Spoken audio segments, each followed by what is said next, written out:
Recados dados, hoje nós vamos iniciar uma série de ministrações. Mas antes de ministrar a palavra de Deus, deixa eu colocar na sua mente uma consciência cristã. A igreja, não sei se você esqueceu disso, ela tem um dono. Amém? Quem é o dono da igreja? Nosso Senhor Jesus Cristo é dono de tudo isso aqui. Ele é dono, Ele é meu dono, Ele é teu dono, Ele é dono de cada espaço aqui. Tudo é dele. Às vezes nós perdemos essa consciência. Pensamos às vezes que é o Adilson que tem uma igreja. Eu não tenho, irmão. Até as coisas que eu penso que eu tenho que são minhas, não são minhas, né? E não referente à igreja, mas referente às coisas que às vezes a gente pensa que tem tantas coisas. E nós nessa terra não temos nada e pensamos que temos tudo. Sim ou não? Às vezes eu estava conversando com um professor de psicologia social e falando sobre isso daí. Eu falei assim, às vezes a sociedade nos ensina, a família nos ensina, que como crianças nós devemos ser uma coisa, depois a gente cresce na nossa adolescência, na nossa juventude, pensamos que temos que ser alguma coisa, quando nos tornamos adultos, achamos que alcançamos aquela coisa, e quando ficamos velhos, descobrimos que não sabemos o que é que nós deveríamos ser de verdade, que cada um é uma coisa. Mas a palavra de Deus nos diz quem nós somos, e isso universal. Amém? Ensina para nós quem nós somos como seres humanos. Mas às vezes, pela diversidade de pensamentos, cada um acha que é uma coisa, cada um tem um tipo de família, cada um tem um tipo de história, cada um tem uma vida de um jeitão. E é tão interessante, não sei se já viu isso, tem pessoas que às vezes você olhando para ela, você fala, nossa, essa pessoa deve ter uma vida muito boa, né? Aí de repente você senta com ela para conversar, você está assim, Jesus, não sabia que você estava passando por tudo isso? Porque a gente pensa que pessoas que estão passando por lutas e por dificuldades estão sempre cabeça baixa e chorando pelos cantos. Tem muita gente que é resiliente, consegue botar um sorriso no rosto, que nem diz o meu amigo Alex, colocar um sorriso nos dentes, né? E vai dar um sorriso e fala assim, essa pessoa está bem, né? Você não sabe como ela está por dentro. Você não conhece pessoa assim?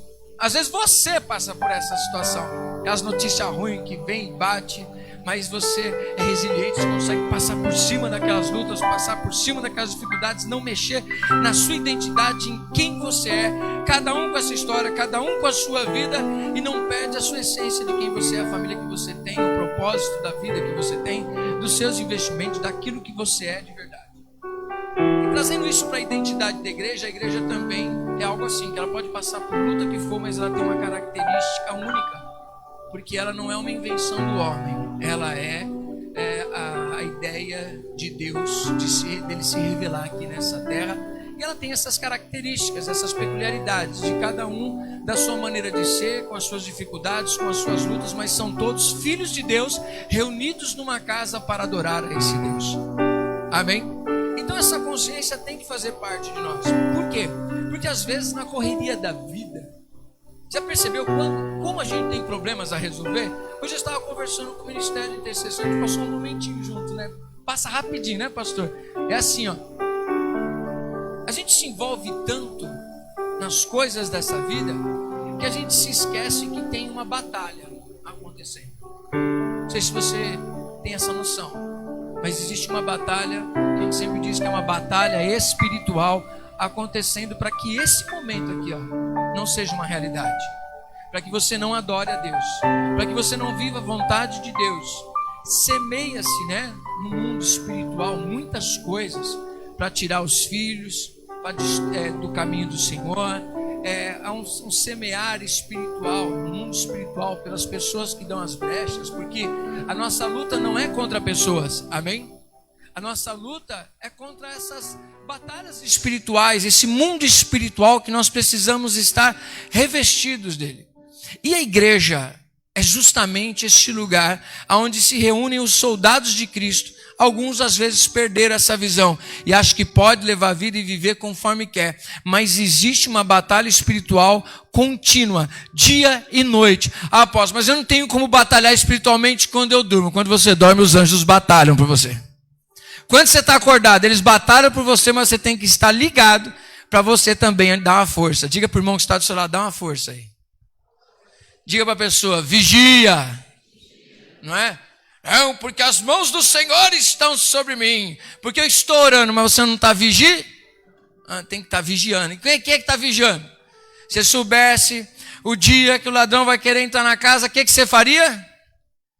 Vigiava. O ladrão, ele procura o quê? Oportunidade, ocasião. Quando você vacila, é que ele entra, sim ou não? Veja como que é verdade isso. Jesus mesmo falando sobre o joio e o trigo, os funcionários chegam e perguntam para o Senhor: nossa, a gente plantou trigo, como é que tem joio no meio do trigo? O que que o Senhor diz? Veio um inimigo na madrugada e semeou o joio e ninguém viu. Na caminhada, os dois cresceram juntos. Ou seja, é no momento que vem e semeia-se o joio no meio do trigo. Ou seja, em tempos de guerra, a gente até canta um louvor, né, que a Ludmila cantava: em tempos de guerra nunca pare de lutar, não baixe a guarda, tem que estar sempre ligado. E por que eu estou dizendo tudo isso daí? Você vai pegando as informações para você não desprezar as ministrações que vão acontecer nesses 2 meses. Porque talvez você pergunte: é culto? É culto. É falar sobre igreja? É. Mas você acha que Deus está preocupado com paredes? Quem é a igreja do Senhor Jesus? Levanta a mão, quem é a igreja do Senhor Jesus? Você é a igreja do Senhor Jesus.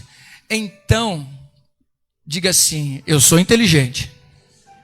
Tudo isso que eu estou falando para você, embora faça parte da sua vida, embora você tenha essas lutas, você tenha essas dificuldades, você tem as suas lutas cotidianas, você tem sua família, você tem seus filhos, você tem suas dívidas, você tem seu trabalho, você tem. Ufa, quanta coisa a gente tem. Você é a igreja do Senhor Jesus. Amém? Isso é muito importante. Então não despreze, porque a palavra que nós vamos estar ministrando durante todos esses domingos são palavras direcionadas para a igreja. Só que não adianta nada a gente, se fosse para pregar para a igreja a pedra, eu venho aqui sem ninguém e fico assim, ó. Escreve uma carta para a igreja de pedra. Pedra, eis que te digo. Pedra não tem sentimento, pedra não fala, pedra não arruma briga, pedra não discute, pedra não desvia. Pedra você coloca ela lá e ela ali fica. Sim ou não? E organismos vivos? Quem é um organismo vivo aí? Você tem certeza, irmão? Quem é um organismo vivo aí? Eu acho que é, né? Você é um organismo vivo. Você tem pensamentos, você tem vontades, você é alguém que decide coisas. Então, quando Jesus está escrevendo para a sua igreja, ele não está escrevendo para pedras nem para bancos. Ele está escrevendo para membros, para pastores, para pessoas que quando saem da igreja, porque a gente não fica na igreja o dia inteiro, sim ou não? Se eu ficasse ia ser tão bom, ia pecar menos. Você pode pecar dentro da igreja, irmão. Você pode pecar pregando a palavra, você pode pecar aqui ministrando louvor. Como, apóstolo? Só de você fazer por causa do seu ego, querendo aplausos e você ser honrado, você já pecou porque você está querendo roubar a glória que é de Deus. Então você pode estar fazendo as coisas e pecando mais do que quem não faz. É por isso que eu não faço. Aí você peca tanto quanto quem fez. Não tem jeito, né? Tem gente que fala assim, é por isso que eu não me meto nesse negócio. Eu não faço, porque se for para fazer, eu faço bem feito. Mas de qualquer jeito eu nem faço. Você está pecando tanto quanto, irmão. Se você pode fazer e não faz, você falha, você peca também. E se você faz com a motivação errada, lascou também. Você fala, miserável homem que sou, quem vai me ajudar nesse negócio? O Espírito Santo vai te ajudar. Amém? E é através da palavra. Se você transforma a sua vida de verdade, uma das coisas que a gente como líder fica muito triste é que a palavra é pregada, mas as pessoas deixam tudo aqui. Sabe quando você faz assim? Acontece, o Paulinho está ali, sabe que isso acontece. Paulinho da Val de Jaboque. Cadê o Cissão? O Cissão está aí também, né? Está ali o Cício. Um dos meninos está lá com a gente, lá na Val de Jaboque. Às vezes não vai entregar marmita para as pessoas na madrugada, Paulinho, e não tem pessoas que desprezam? Sim ou não? Às vezes, já aconteceu isso, Paulinho, de você entregar a marmita para uma pessoa com o maior amor, aquela pessoa que está em situação de rua, você sai, Quando você passa de novo pelo lugar, aquela marmita está jogada ali, aquele lanche está jogado, sim ou não? Ela desprezou. Aquilo que foi feito com carinho, com sacrifício, com amor, com tantas coisas, a própria pessoa desprezou. Imagine transferindo isso para a palavra de Deus. Deus vem e traz um pão fresco para você, traz algo para mudar a sua vida, e você despreza e deixa aqui na igreja jogado nos bancos. Leve para a tua casa, leve para a tua vida essa realidade da palavra de Deus, essa mente do que é ser igreja do Senhor Jesus. Amém? Porque, entende essa visão? Imagine assim, eu vou em um lugar para aprender o que é a verdade. Vamos falar que um culto, além de um culto de adoração a Deus, é um lugar de aprendizado, sim ou não? Aí você vai lá e aprende. Quando você aprendeu, você vai embora e você vai colocar em prática. Onde você coloca em prática? No seu dia a dia. Amém? Diga assim, sou inteligente. Você está entendendo o que eu estou dizendo? Então você pegou, aprendeu na igreja, aprendeu a palavra de Deus, você foi para a sua casa e você aplicou ela na sua casa. Você aplicou ela no seu trabalho. Meu irmão, eu vou dizer, olha, meu Deus do céu, escuta o que eu vou te dizer.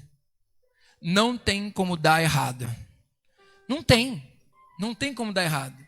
Só dá errado se nós não aplicarmos a palavra de Deus na nossa vida. Se não aplicarmos ela, a gente vai fazer do nosso jeito, a gente faz errado, a gente é limitado, a gente só vê até aqui. Deus sabe muito mais além. Deus transforma você. Imagine o filho que entende o que é ser igreja, imagine o pai que entende o que é ser igreja, a mãe que entende o que é ser igreja, uma família que entende o que é ser igreja, um funcionário que entende o que é ser igreja, um ser humano andando na rua, no mercado ou em qualquer outro lugar, dirigindo um carro, aprende o que é ser igreja. Ele muda o ambiente que ele está. Quem está entendendo? Essa é a realidade.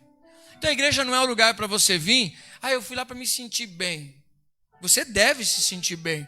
Mas você não veio para se sentir bem. Você veio porque você se sente bem, porque é a casa do seu pai. Amém? É gostoso viajar e ir para um monte de lugar. Mas não é gostoso o nosso cantinho? O nosso cheirinho? Né? O nosso jeitão, nossa casa, nossa família. Aqui é a casa de Deus, é a família de Deus. E Deus tem uma palavra para mudar a sua mente. Amém?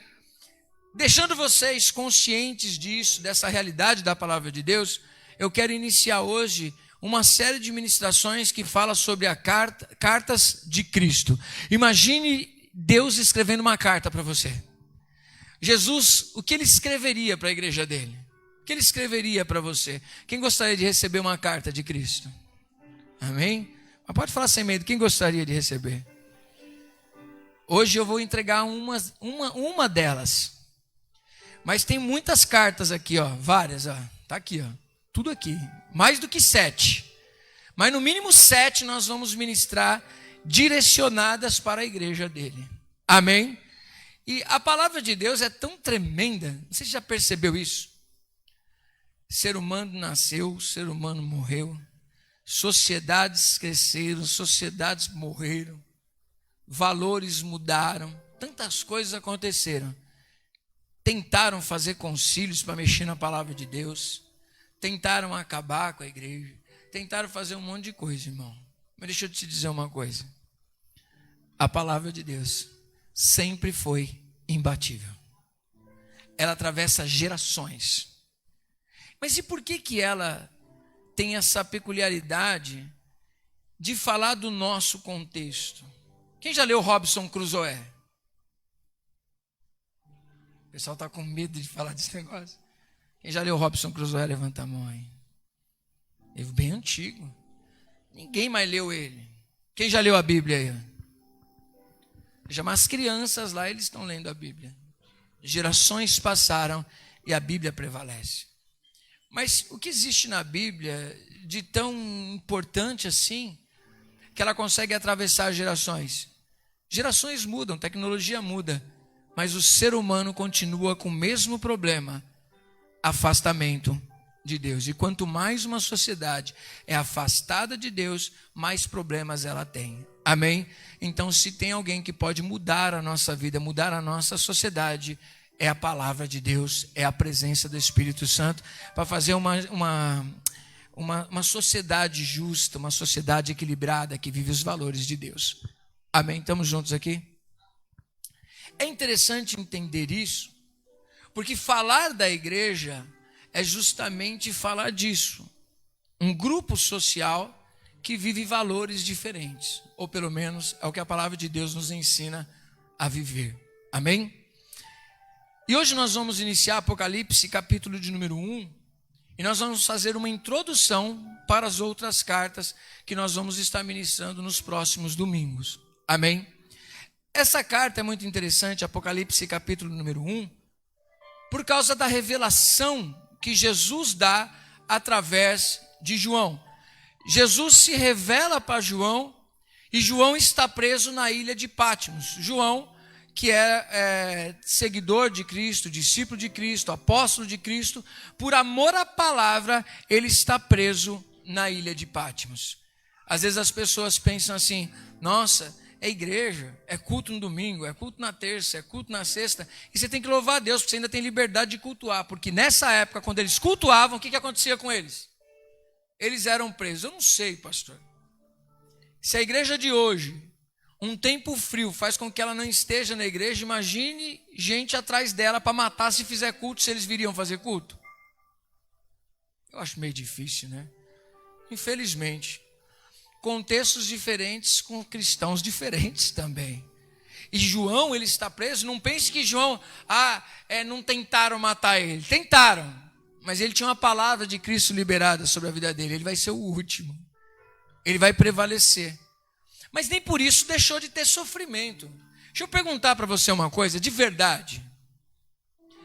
E revela para mim, hoje aqui, você que está na sua casa, você que está aqui, que perseguição você está vivendo por você vir à igreja aqui. Qual a perseguição que você está vivendo por você levar a Bíblia debaixo do braço? O que estão fazendo com você por você ter um caráter cristão e pregar sobre Jesus Cristo? Tem alguém que está sofrendo alguma coisa por pregar que Jesus Cristo é o Senhor, por viver os valores de Deus, por acreditar na palavra de Deus? Você está sofrendo alguma perseguição aí? Alguém está sendo preso, alguma coisa assim? Não? Está de boinha? O máximo é um bullying, né? O máximo é assim, mas é um tonto mesmo, vai dar dinheiro para pastor. O máximo é dizer assim, você não tem mais o que fazer, né? Vai estar lá na igreja. Mas tudo bem, não tem problema. Quem não entende isso pode falar. O ruim é quem entende e um dia deixa de entender e acha que isso tudo não tem mais valor nenhum. Esse é problemático. Então, se nós olharmos pela palavra de Deus, nós não estamos sofrendo essa grande perseguição. Agora, eu acredito que existem perseguições, existem, pode dizer assim, pressões sobre valores. Você muitas vezes sentir meio ET numa escola, um ET num trabalho, porque você não faz as mesmas coisas que os outros fazem. E afinal de contas, é difícil para nós, mas é o seguinte, é que tem que ser assim mesmo, né? As pessoas têm que ver que a gente é diferente mesmo, sim ou não?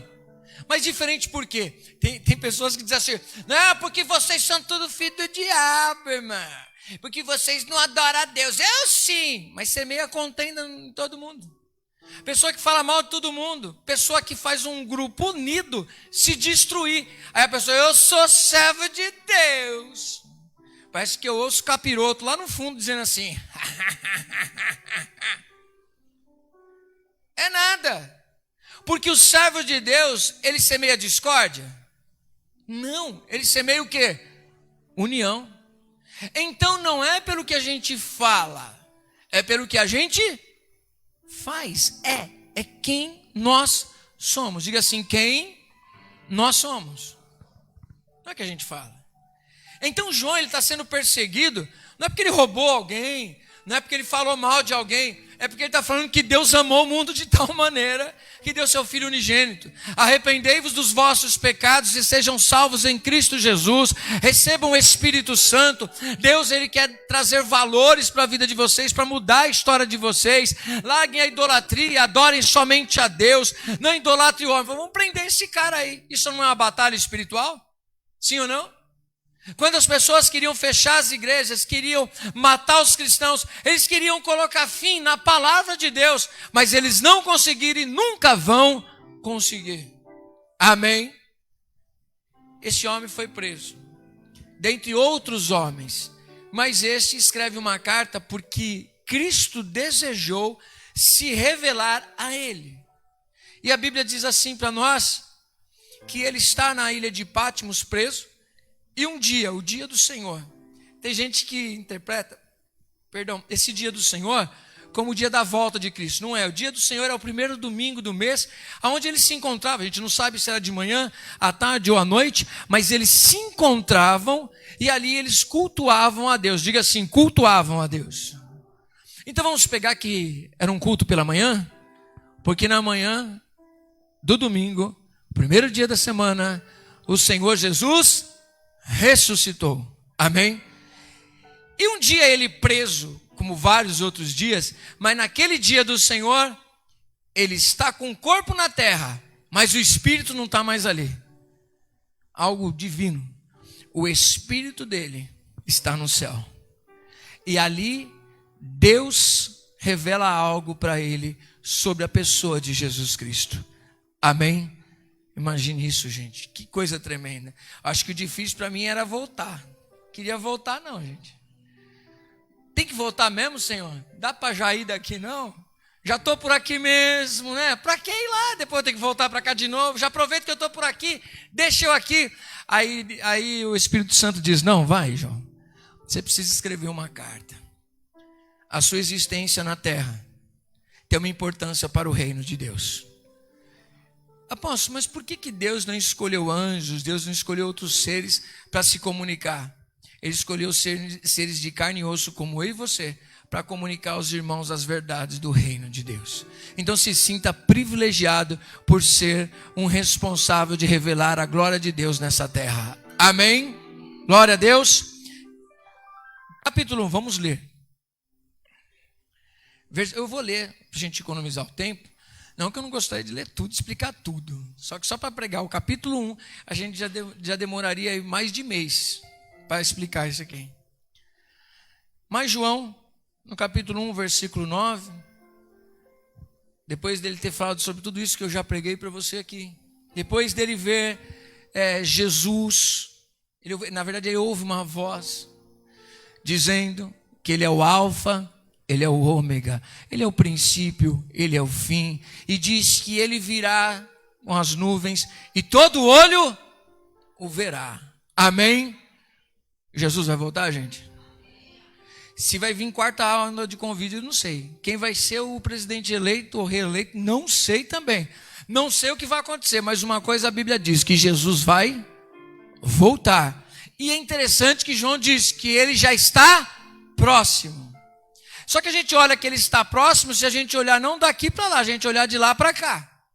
Amém? Olhar da eternidade para o nosso tempo. Porque tudo passa rapidinho, sim ou não? Tempo passa, irmão. É rápido que o tempo passa. Só que a gente olhando daqui fala, nossa, 100 anos, meu Deus. Eu estava vendo uma reportagem que estão fazendo aí uma pílula aí, um cara aí, esqueci o nome dele, para rejuvenescer. Aleluia, né? Para você passar dos 100 anos. Eu falei, só se for com saúde, né? Mas 100 anos perto da eternidade não é nada. 200 é nada. 300 é nada, porque a eternidade não se conta. É um tempo sem fim. E é para lá que eu vou. Quem vai também? Pelo sangue de Jesus Cristo. Mas João, ele diz, João, capítulo 1, versículo 9. Eu, João, irmão vosso e companheiro na tribulação, no reino e na perseverança em Jesus, achei-me na ilha chamada Patmos, por causa da palavra de Deus e do testemunho de Jesus. Achei-me em espírito no dia do Senhor e ouvi, por detrás de mim, grande voz como de trombeta, dizendo: o que vês, escreve em livro e manda às 7 igrejas: Éfeso, Esmirna, Pérgamo, Tiatira, Sardes, Filadélfia e Laodiceia. Voltei-me para ver quem falava comigo, e voltando vi 7 candeeiros de ouro. E no meio dos candeeiros, um semelhante a filho de homem, com vestes talares e cingido à altura do peito, com uma cinta de ouro. A sua cabeça e cabelos eram brancos como a alva lã, como neve, os olhos como chama de fogo, os pés semelhantes ao bronze polido, como que refinado numa fornalha, a voz como voz de muitas águas.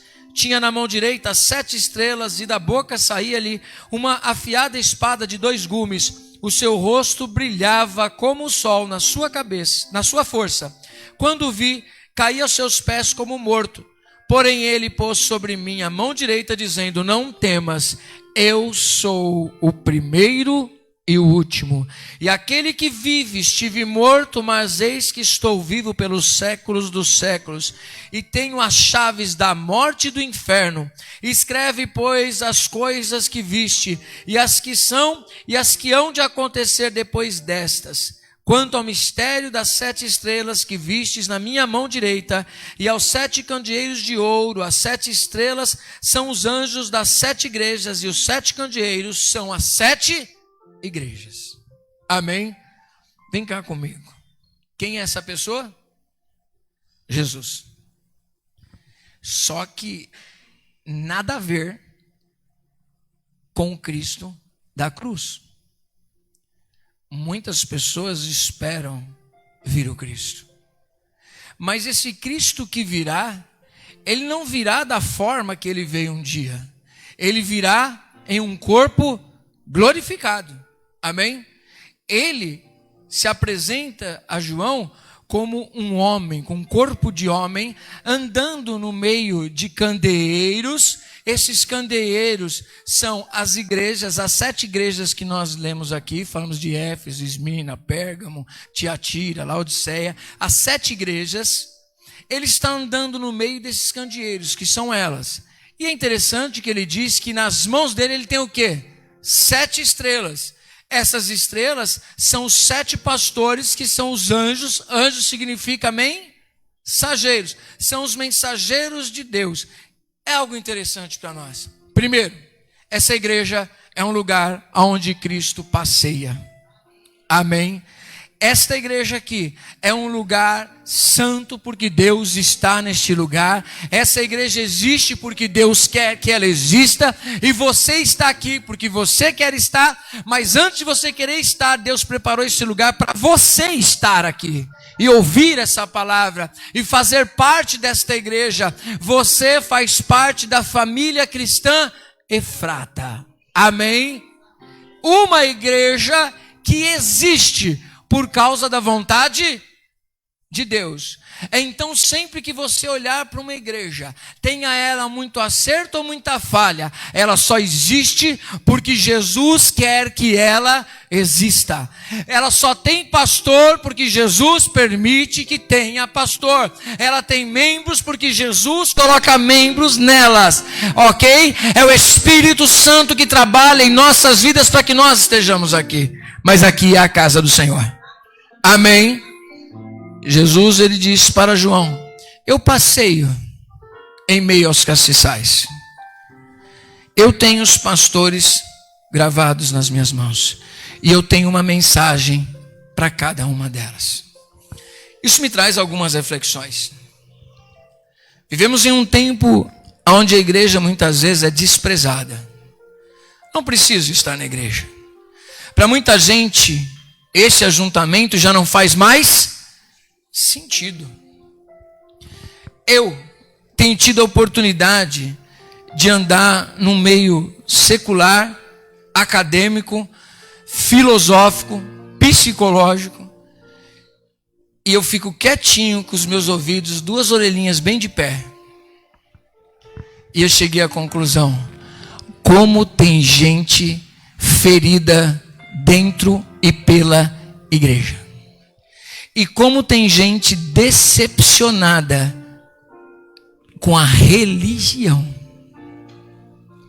com religiosidade. Pessoas que você falar para ela sobre cristianismo, ela não lembra de Cristo.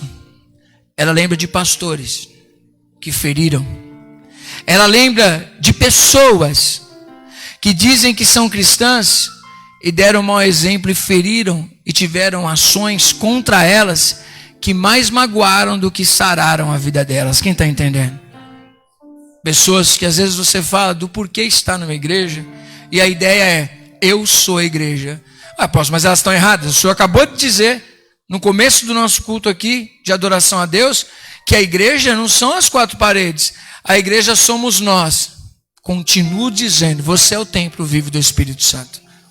Mas existe um lugar onde essa família se reúne, aonde cristãos se reúnem em volta de uma mesa, numa mesma fé, com o único propósito de adorar a Deus. Amém? Pensa comigo, fazer um teatrinho rápido para você entender. Eu entreguei minha vida para Jesus. Agora a minha regra de fé é a palavra de Deus. Quem tem isso também como regra na sua vida? Estava lá sozinho e Jesus me encontrou. E ele não precisava de ninguém, mas ele acabou usando alguém. Amém? Acessou, aprendi a palavra, entreguei minha vida para Jesus. Agora eu, como uma pessoa salva, estou no meio de salvos. Amém? Nós nos reunimos aqui. E todos nós, como corpo de Cristo na terra, nos movimentamos. Então, como corpo de Cristo, a gente vai lá na Val de Jaboque. Como corpo de Cristo faz evangelismo. Como corpo de Cristo a gente vai no orfanato. Como corpo de Cristo a gente cuida de famílias. Como corpo de Cristo a gente faz ação social. Como corpo de Cristo nós temos um movimento de adoração. Como corpo de Cristo cuidamos de famílias. Como corpo de Cristo visitamos pessoas, visitamos hospitais, oramos pelos enfermos, oramos pelas pessoas que estão passando pelas suas dificuldades. Vamos em velório, vamos em nascimento de crianças. Nós nos alegramos e nós choramos junto com pessoas, sim ou não? Isso é igreja. Isso não perdeu sentido para Cristo. Não foi o homem que decidiu que a igreja existisse. Quem decidiu que a igreja existisse foi o próprio Cristo. Ele disse para Pedro lá em Mateus 26, eu edificarei a minha igreja. O próprio Cristo edifica a igreja. E a igreja somos nós. E nós somos edificados sobre esta palavra que Pedro disse. Que Jesus é o Cristo. Todos nós temos essa fé. Todos nós estamos alicerçados nisso. Essas igrejas também existiam alicerçadas nessa palavra. No entanto, nós vamos perceber que ao estudarmos cada uma delas a cada domingo, nós vamos perceber que elas têm dificuldades que estão acontecendo ali. Mas embora existam dificuldades, ela não deixou de ser a igreja de Cristo. Pode existir dificuldade na sua vida. A gente pode passar por luta. A igreja pode fazer aquele efeito sanfona, encher, esvaziar, esvaziar e encher. Pode ter um montão de gente, pode ter menos gente. Pode ter milhares de pessoas, aí vira centenas de pessoas, não importa. A igreja de Cristo, ela prevalece sempre. Ariovaldo Ramos, uma vez perguntaram sobre ele, sobre essa questão da igreja, a igreja de hoje, a igreja de antes. E aí é interessante uma coisa que ele trouxe para refletir. A igreja de Cristo mudou? Não. Isso que estão discutindo, ele dizendo numa dos debates dele, falou, não é isso que vocês estão discutindo na igreja não. A igreja de Cristo continua sendo a mesma, em contextos diferentes, mas ela continua sendo a mesma. Ela continua com a base dela é o quê? A palavra de Deus. A prática de cada cristão, Bíblia e santidade. Isso não mudou. Séculos passaram da existência da igreja, reforma aconteceu, mas a igreja não mudou, ela continua sendo a mesma em contextos diferentes.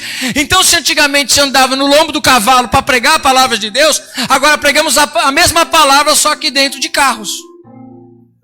Se antigamente mandava-se cartas, agora a gente manda WhatsApp, já não é mais nem e-mail, é o WhatsApp. Nem ligar a gente liga mais. Quem liga para os outros aí? Coisa mais difícil. Só quando tem que ligar, sim ou não? Imagina se a gente fizesse assim, ó, o seguinte, se precisar falar comigo, você me liga. Ninguém liga, irmão. Agora se vai assim, qualquer coisa me chama no Zap. Um monte de WhatsApp. Aí tem bom dia, boa tarde, carinha feliz, que Deus te abençoe. Meme. Às vezes tem um pessoal que eles gostam de ver discussão porque vão postando os memes e falam assim, manda mais carinha para me guardar. E tem até uns legaizinhos, né? É legal, eu também curto esse negócio, eu gosto dos memezinhos. Dou risada com uns aí. Mas é uma tecnologia que nós temos. Os tempos mudaram, mas a palavra continua sendo a mesma. Nós podemos colocá-la de uma maneira diferente na sua essência? Não, não. A gente pode pregar hoje através de microfone. Hoje a gente pode ter instrumentos, mas a adoração continua sendo a mesma. A adoração em espírito e em verdade. Oh, Deus virou virtual. Deus virou internet. Não, irmão. Isso não mudou. O ajuntamento como igreja é necessário. É o corpo de Cristo na terra. Amém? Apóstolo, mas a gente usa a tecnologia? Sim, usa. Tanto que você está assistindo agora pela internet, através do Face. Mas a essência da palavra continua a mesma. Cristo continua sendo o mesmo. E Ele continua andando em meio aos castiçais. Ele continua usando pastores, pastoras também. Amém? Ah, pastor, acredita nas pastoras? Meu irmão, é só questão de contextos. Porque se você vê, por exemplo, minha opinião, já dizendo para vocês, se alguém tem alguma dúvida sobre isso, uma pessoa que cuida, vamos supor, um homem que vai lá e cuida das almas, visita as almas, que cuida dessas almas, que cuida das famílias, que ora pelas famílias, que ensina a palavra de Deus, que cuida das pessoas, que visita as pessoas, que visita hospitais, que cuida de enfermos, que faz todo o trabalho social, que ama pessoas, que tem sede de cuidar dessas pessoas, que gosta de cuidar das pessoas quando elas passam pelos seus momentos difíceis, pelos seus momentos fáceis. Ela come o churrasco, mas ela chora no velório. Ela vai na maternidade, mas ela também vai lá no hospital na hora da enfermidade. Como que é o nome dado a um homem que faz tudo isso? Pastor. Sim ou não? Não tem mulheres que fazem tudo isso? Sim ou não tem? Ela tem ações de pastora. Ah, mas não tem pastora na Bíblia. Mas tem uma pastora que ela cuidava das ovelhas. Não, não. Não tente forçar uma coisa que a Bíblia não diz. Mas por que não considerar uma mulher como pastora se ela tem ações de um pastor? Está dando para entender? Ah, mas naquele contexto não aceitava. Lógico que não aceitava. Porque naquele contexto era muito diferente a cultura. Hoje estamos dentro de um outro contexto, dentro de uma outra cultura, e não vejo pecado nenhum se a mulher anda em santidade, se ela tem conhecimento da palavra de Deus, se ela ama a alma, se ela tem um coração de pastor. Amém? Não vejo problema nenhum. Quem está entendendo, diga glória a Deus. Deixei claro para vocês entenderem. Jesus se apresenta e diz: eu estou de olho nas minhas igrejas. Elas são minhas. Eu as edifiquei. Esse povo é meu. Eu dei a minha vida por eles. Eles são os meus representantes na terra. Por onde eles andam, eles me levam. Eles levam a presença do meu Espírito. Eles levam a palavra. Eles são anunciadores de boas novas. Eles são nessa terra a luz do mundo e o sal da terra. Amém? É a igreja do Senhor. Aonde existe trevas, está ali a luz do Evangelho, através de cada um de nós. Por isso que é interessante nós entendermos que não é aqui que a gente brilha. Onde que a gente brilha? Fora. A gente brilha quando você está lá trabalhando, coloca você lá no luzeiro assim, ó, aí está trevas em volta. Aí você está lá brilhando assim. Ó. Sim ou não? Que diferença faz eu acender uma lâmpada aqui agora? Muda alguma coisa? Acender uma lâmpadazinha, como chama, uma lanterninha pequenininha, daquelas de LED assim. Muda alguma coisa aqui para você? Você vai ver ela aqui. Mas tipo assim, se eu apagar não vai fazer diferença nenhuma, sim ou não? Agora, se apagar todas as luzes e acender uma lâmpadazinha, por mais fraquinha que seja, nem que seja aquela de iluminar a partitura, vai fazer a diferença ou não vai? Em meio a toda uma escuridão, aonde tiver aquela luzinha, sabe aquele LEDzinho que você quer dormir, mas ele fica assim na sua cara, assim, ó, da internet? Ele vai brilhar. Quando a sua luz apagar, ele brilha. O cristão, ele é assim. Aonde ele está, ele brilha. Porque as luzes se apagam e ele brilha. Amém? As luzes estão todas apagadas, está tudo escuro, mas ele fica assim, ó, parecendo um vagalume na escuridão, porque é o brilho do Espírito Santo que existe na vida dele. Amém? É isso que Jesus disse.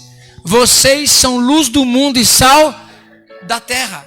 Esse é o desafio para mim, esse é o desafio para todos nós, sermos sal e luz dessa terra.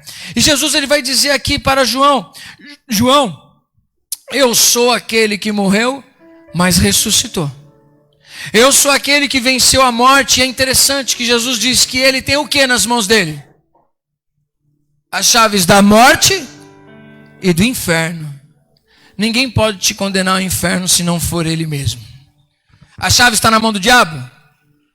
Está na mão de Jesus. Jesus, ele tem poder para salvar quem ele quer. Jesus, ele tem poder de abrir as portas para você. E como ele disse, se eu não me engano, na igreja de Filadélfia: eis que eu coloco uma porta diante de ti, e a porta que eu abro ninguém pode fechar, e a porta que eu fecho ninguém pode abrir, porque ele tem autoridade, ele tem a chave da casa. Você dá a chave da sua casa na mão de qualquer um? Não. Jesus também não dá a chave na mão de ninguém. Está nas mãos dele. Ele tem poder de entrar. Ele consegue abrir portas e nos colocar para dentro de algum lugar, porque ele é a porta do céu. Ele é a porta que nos dá acesso até Deus. Ele é a porta que nos dá acesso até o céu. Ele é a porta de salvação. E a igreja tem essa mensagem, irmão. Ninguém mais tem. Ninguém mais tem essa mensagem. Diga assim: nós somos um povo único. Vai entender isso, irmão? Muito especial. Quem nós somos? Povo único. Deixa eu ler para você quem nós somos. Vai lá comigo. Em 1 Pedro, capítulo 2. Capítulo 2, do 1. Eu vou fazer questão de ler do 1 até o 10. Quem está comigo, diga glória a Deus. Quem nós somos? Identidade.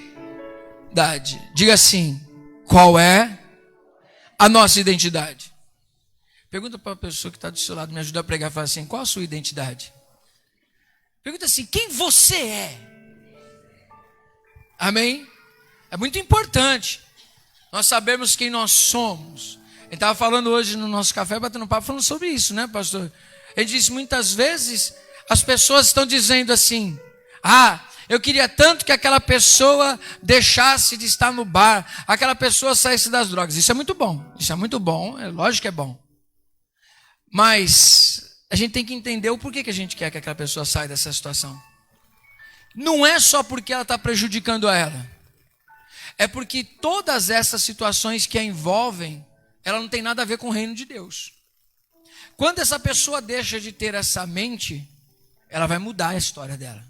Ela vai sair de todo esse ambiente, só que ela vai entrar em outro ambiente, o ambiente de Deus. E agora ela vai ter uma vida cristã, ela vai ser transformada, e ela vai ter acesso ao céu, ela vai ser uma pessoa salva, e ela vai mudar todas as ações dela. Então a pessoa não precisa estar trazendo um grande prejuízo para a sua vida. Só dela estar longe de Deus já é o maior prejuízo que existe para ela. Por quê? Porque ela está condenada ao inferno. Alguém quer que o filho vá para o inferno? Misericórdia, também não quero. Mas quem é dono do céu aqui?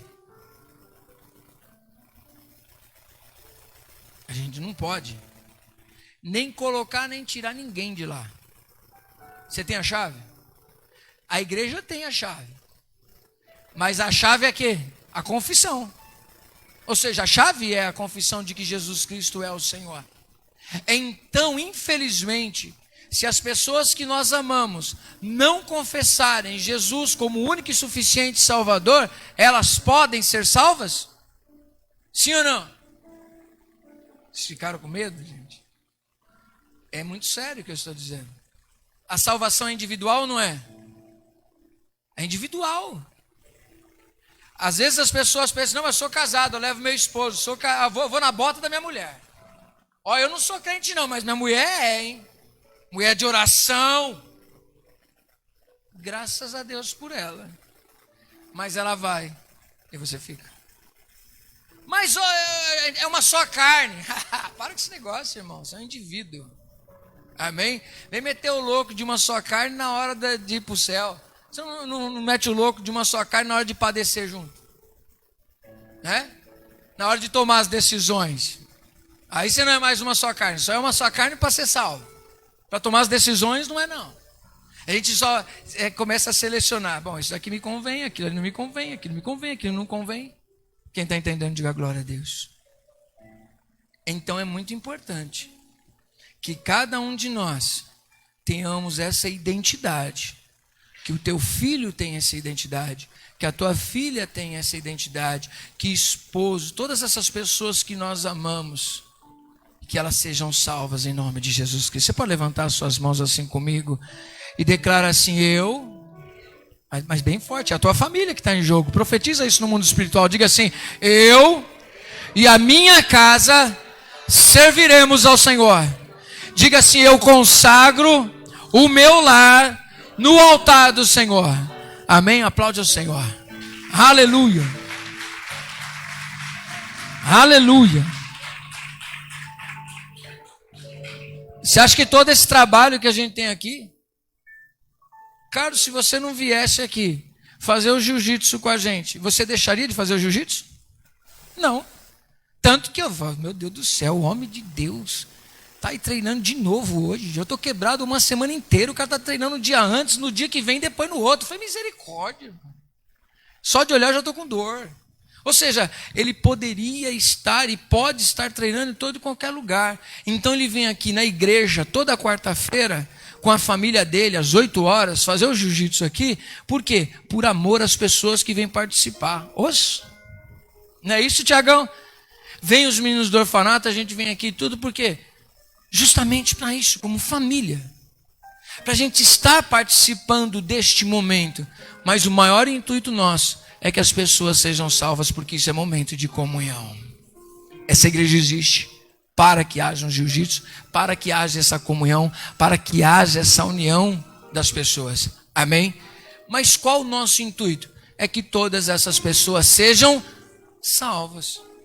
É que a gente tem que dar um jeito de chegar do jeito que elas gostam que chegue nelas. Sem forçar, sem impor. E ver que existe amor, ver que há respeito, ver que há união, ver que um quer ajudar o outro, ver que há perdão, há reconciliação, e todas essas coisas boas que a gente procura praticar e ensinar. Quem está entendendo? Isso é muito bom para todos nós, sim ou não? Só que muito mais além de tudo isso. 1 Pedro capítulo 2 diz: quem nós nos tornamos? Despojando-vos, portanto, de toda maldade e dolo, de hipocrisias e invejas e de toda sorte de maledicências, desejai ardentemente, como crianças recém-nascidas, o genuíno leite espiritual, para que por ele vos seja dado o crescimento para a salvação. Se é que já tendes a experiência de que o Senhor é bondoso. Deus é bom? Então você tem experiência com ele. Chegando-vos para ele a pedra que vive, rejeitada assim pelos homens, mas para com Deus eleita e preciosa, também vós mesmos, como pedras vivas que vivem, sois edificados casa espiritual para ser de sacerdócio santo, a fim de oferecer de sacrifícios espirituais agradáveis a Deus por intermédio de Jesus Cristo. Por isso na Escritura diz: eis que põe em Sião uma pedra angular, eleita e preciosa, e quem nela crer não será de modo algum envergonhado. Para vós outros, portanto, os que credes, é a preciosidade, mas para os descrentes, a pedra que os construtores rejeitaram, essa veio a ser a principal pedra angular. Pedra de tropeço e rocha de ofensa. São esses os que tropeçam na palavra, sendo desobedientes, para o que também foram postos. Versículo de número 9, você que crê nisso, preste atenção. Vós, porém, sois raça eleita, sacerdócio real, nação santa, povo de propriedade exclusiva do Senhor, a fim de proclamardes as virtudes daquele que vos chamou das trevas para a sua maravilhosa luz. Vós sim que antes não erais povo, mas agora sois povo de Deus, que não tinhas alcançado misericórdia, mas agora alcançastes misericórdia. Diga assim comigo: eu sou raça eleita, sacerdócio real, nação santa, povo de propriedade exclusiva de Deus, a fim de proclamar as virtudes daquele que vos chamou das trevas para a sua maravilhosa luz. Aleluia, pode aplaudir ao Senhor. É a igreja, essa é a igreja. Aleluia. Essa é a igreja de Cristo, edificada sobre o próprio Cristo. Nós somos como Pedro. Pedro, tu és pedra, você é um fragmento de pedra, um pedrisco, um pedaço de pedra dentro de uma construção. Ou seja, a pessoa que está do seu lado é um pedaço de pedra. Mas não é de tropeço, é uma pedra que junto com outra pedra, nós somos templos vivos do Espírito Santo de Deus. Diga assim: o Espírito Santo está na minha vida. Quais são as características que nós nos tornamos? Raça, um povo eleito. Para quê? Para sermos sacerdotes do Deus Altíssimo. Diga assim: nós somos sacerdotes. Quantos sacerdotes existem hoje na igreja do Senhor? Ixi, tem pouco. Não tem muito não. Quantos sacerdotes existem? Eu não sou não. Irmão, levanta bem sua mão, porque você é sim. Em Cristo nós nos tornamos todos sacerdotes. Aposto que eu não tinha essa consciência, mas agora você tem essa consciência. Com que propósito você se tornou sacerdote? Para você anunciar através da sua vida, através da sua existência, para a sua casa, para o seu ambiente, todo lugar que você passa, que você é um representante de Deus nessa terra. Irmão, se a nossa mente funcionar dessa maneira, todas as coisas vão mudar. Amém? Essa é a igreja que Jesus está falando hoje. Não despreze. Jesus está aqui. Não despreze o irmão que está do seu lado. Diga para o irmão assim: não me despreze. Diga assim: eu posso não ser tão bonito como você queria, mas eu sou escolhido por Cristo. Amém? O pessoal fica vendo. Não pode falar assim, rapaz. Tem que falar assim que a gente é sempre bonito. Pensamento positivo, irmão. Vamos lá. Você pode ser o que for. Você pode ter o estilo que você tem. Você pode ter muito cabelo, pouco cabelo, ter olho azul, ter olhos pretos. Você pode ter um cabelo longo, um cabelo curto. Você pode ser mais magrinho, mais gordinho. Isso não importa. Uma coisa você é: alguém especial para Deus. Uma coisa você pode ter certeza que você é: se o mundo te despreza, o problema é do mundo. Você é precioso para Deus. Ele te ama. Talvez você não se ame tanto quanto deveria se amar, mas Ele te ama. Ele ama você. Diga para a pessoa, talvez faz tempo que você não diz isso, mas diz bem forte, mas com toda a sua fé. Olha para a pessoa que está do seu lado, diga assim: Jesus te ama. Jesus te ama. Você pode se colocar de pé? Jesus te ama. Apóstolo, mas a gente não é perfeito. Eu estou dizendo, em algum momento Jesus disse que Ele ama pessoas perfeitas? Alguma vez está dizendo aqui que Jesus escolheu pessoas perfeitas para ser a igreja dele? Não. Mas Ele disse: eu amo.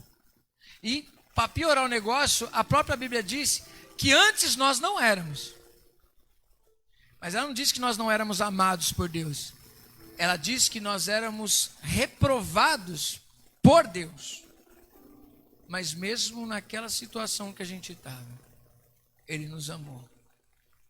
E Ele disse para você: você é minha igreja. Efésios capítulo 5 vai falar que Ele deu a vida para que tudo isso existisse. Então faz sentido estarmos aqui. Faz sentido nós andarmos como família cristã. Diga para a pessoa que está ao seu lado: não desiste não. Jesus te ama. Amém? Você tem uma identidade. E é providencial de Deus que a gente inicie essas ministrações com a Santa Ceia. Não despreze a igreja do Senhor. Tudo aqui é para Ele. Eu não largo tudo que largo da minha vida só por amar pessoas, porque não tem como amar Deus e não amar pessoas. Mas eu largo o que for por aquilo que Deus colocou nas minhas mãos. A Angélica estava dizendo aqui, de verdade, eu não falo uma coisa para você e não ajo conforme aquilo que eu estou ensinando para você. A igreja de Cristo é prioridade para mim. Você é prioridade para mim. A igreja, o que Deus colocou nas minhas mãos, pessoas, é prioridade para mim. Por isso nós estamos aqui. Eu não sou melhor do que vocês. Vocês não são melhores do que eu. E também não somos piores uns que os outros. Somos todos falhos, amados por um único Deus. E mesmo que a gente falhe, mesmo que a gente canse, mesmo que muitas vezes a gente se ache indigno e muitas vezes nós não temos condições de continuar agindo, o Espírito Santo vem e nos renova as forças. Ele continua acreditando, Ele continua nos amando, porque nós fazemos parte da família de Deus. Ele te ama, Ele te defende, Ele está à tua frente. Não desista, não se canse, continua firme, continua buscando ao Senhor, continua acreditando, continua vivendo conforme aquilo que Ele te chamou, ser igreja. Ser igreja. Não despreze. Não despreze cada culto que é feito. Não despreze essa oportunidade. Esse Cristo que hoje se apresenta, ele não é um ser mitológico, é simbolismo. Quando uma espada sai da sua boca, é a palavra. Amém? Nós vemos com os olhos como chama de fogo. São aqueles olhos que conseguem enxergar toda e qualquer situação e traz purificação. Quando nós olhamos na palavra dizendo que esse Jesus tem pés como de latão reluzente, como bronze, ele tem condições de pisar e destruir toda e qualquer acusação contra você. Ele é aquele que pisa na cabeça da serpente, ele tem poder. Amém? Fala que ele tem os cabelos brancos, experiência. Ei, irmão, sabe o que faz a gente não desistir? É olhar para Cristo, porque Ele é mais experiente do que nós. Ele já passou por muitas coisas que a gente passa. Muitas coisas que a gente passa, Ele passou. Porque não tem como Deus entender o que acontece com você se Ele não for humano. Sim ou não? Deus está lá, no canto dEle. Ele está lá, num trono. E nós estamos aqui. Baixa a bola. Deus te amou, que enviou o Filho dele para saber o que você passa. E passou por coisas muito piores do que nós passamos, sim ou não? Então baixa a bola, porque Deus te amou.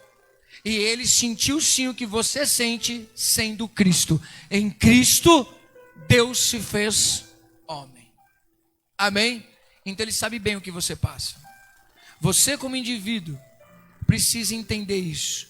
Deus sabe do que eu passo. Deus sabe das minhas dores, Deus sabe das minhas tristezas, mas nem por isso você precisa desistir, porque Ele está com você, Ele passou por coisas piores e não desistiu, amando aquilo que o Pai colocou em suas mãos. Diga para a pessoa ao seu lado, não desista, Deus está com você. Amém? Após o que foi feito por nós, Ele subiu numa cruz, para que esse momento acontecesse. Pode ter lutas, pode ter dificuldade, pode existir cansaço, pode existir falha na sua vida, isso não importa. Deus te ama desse jeitão mesmo. Você é importante para Deus, esse momento é importante para Deus, essa igreja é importante para Deus, você é importante para Deus. Se o mundo te despreza, você é precioso para Deus. Pergunta assim para mim, quanto? Quanto? Não sei. Não dá para medir o amor de Deus por você. Eu só sei de uma coisa. Ele te amou de uma tal maneira que entregou o próprio filho dele numa cruz para que você fosse salvo. Então eu acho que é muito, muito, muitão. Minha filha fala assim, é do tamanho do universo, filha, que eu te amo. É mais do que chocolate branco. É muito, muito, muito, pai. É muito. Não sei dizer o quanto eu te amo. Eu não sei também. Não existem palavras humanas para expressar tão grande amor de Deus. Mas não tem problema não. Aquilo que a boca não consegue falar, o coração consegue sentir pela presença do Espírito Santo de Deus. E é isso que nós vamos celebrar agora. O amor de Deus lá naquela cruz para que esse momento existisse. Convidar os diáconos a vir aqui e se preparar para nós estarmos servindo a Santa Ceia do Senhor. Apóstolo, quem pode tomar a Santa Ceia? Todo aquele que é filho de Deus, que se arrepende dos seus pecados e recebe a salvação que há na pessoa de Jesus Cristo. Apóstolo, mas você não vai selecionar quem pode e quem não pode? Que isso, irmão? A ceia é de quem? Então quem sou eu para falar quem pode e quem não pode? Eu sempre já instruí todos os diáconos e todas as pessoas que trabalham na igreja. Eu não quero nem saber da sua vida para dizer se eu vou ofertar a ceia para você ou não. É você que analisa o seu coração. A gente passa com a ceia para todo mundo. As crianças também tomam lá, porque elas precisam aprender o sentido da Santa Ceia lá. Amém? Ah, apóstolo, mas elas não têm pecado, elas não têm que tomar. Elas já são pecadoras sim, irmão. Elas só não têm consciência disso. Daqui a pouco elas vão ter já. Mas assim como elas vão ter consciência do pecado, elas vão ter consciência da salvação para a vida delas. Amém? Então elas também tomam lá. Nós vamos passar, os diáconos vão passar. E eles vão passar e vão dizer para você: o corpo de Cristo e o sangue de Cristo. Se você entende isso, pega e tome. É para a tua salvação. É o amor de Deus por você. Vamos orar nesse momento. Pai Santo Eterno Deus, ministrei a tua palavra, Senhor, e eu quero te pedir, Senhor Deus, que cada vida que tomar do corpo e do sangue possa realmente ter compreensão deste chamado, Senhor. Somos chamados para sermos teus, templos vivos do teu Espírito Santo, salvos em Cristo. Senhor, muitos desprezam a existência da igreja, mas nós, Senhor meu Deus, estamos aqui te agradecendo por este templo chamado Efrata e te agradecendo por cada vida que hoje está aqui, Senhor. Cada membro desta igreja, cada um que está participando deste culto é especial para ti. Aqueles que estão em casa, Senhor, por algum motivo que não conseguiram estar aqui, Senhor, que esta bênção esteja sobre a vida deles também, em nome de Jesus, Senhor. Nos abençoa com a tua presença, Senhor. É o que nós te pedimos e te agradecemos no nome de Jesus.